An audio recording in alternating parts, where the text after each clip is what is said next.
مومنوں، ان لوگوں جیسے نہ ہونا جو کفر کرتے ہیں اور ان کے مسلمان بھائی جب اللہ کی راہ میں سفر کریں اور مر جائیں یا جہاد کو نکلے اور مارے جائیں تو ان کی نسبت کہتے ہیں کہ اگر وہ ہمارے پاس رہتے تو نہ مرتے اور نہ مارے جاتے،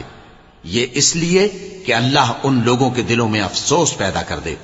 اور زندگی اور موت تو اللہ ہی دیتا ہے، اور اللہ تمہارے سب کاموں کو دیکھ رہا ہے۔ اور اگر تم اللہ کے رستے میں مارے جاؤ یا مر جاؤ تو جو مال و متاع لوگ جمع کرتے ہیں اس سے اللہ کی بخشش اور رحمت کہیں بہتر ہے، اور اگر تم مر جاؤ یا مارے جاؤ تو اللہ کے حضور میں ضرور اکٹھے کیے جاؤ گے۔ پھر اے نبی، اللہ کی مہربانی سے تم ان لوگوں کے لیے نرم مزاج واقع ہوئے ہو، اور اگر تم بدخو اور سخت دل ہوتے تو یہ تمہارے پاس سے بھاگ کھڑے ہوتے، سو ان کو معاف کر دو اور ان کے لیے اللہ سے مغفرت مانگو، اور اپنے کاموں میں ان سے مشورت لیا کرو، اور جب کسی کام کا پختہ ارادہ کر لو تو اللہ پر بھروسہ رکھو، بے شک اللہ بھروسہ رکھنے والوں کو دوست رکھتا ہے۔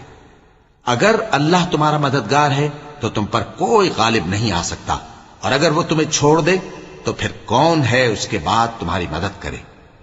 اور مومنوں کو تو چاہیے کہ اللہ ہی پر بھروسہ رکھیں،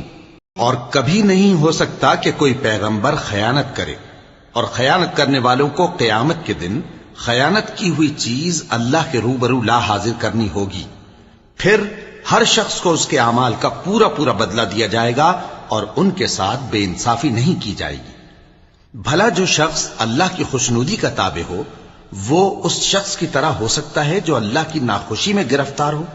اور جس کا ٹھکانہ دوزخ ہے اور وہ برا ٹھکانہ ہے۔ سب لوگوں کے اللہ کے ہاں مختلف درجے ہیں، اور اللہ ان کے سب اعمال دیکھ رہا ہے۔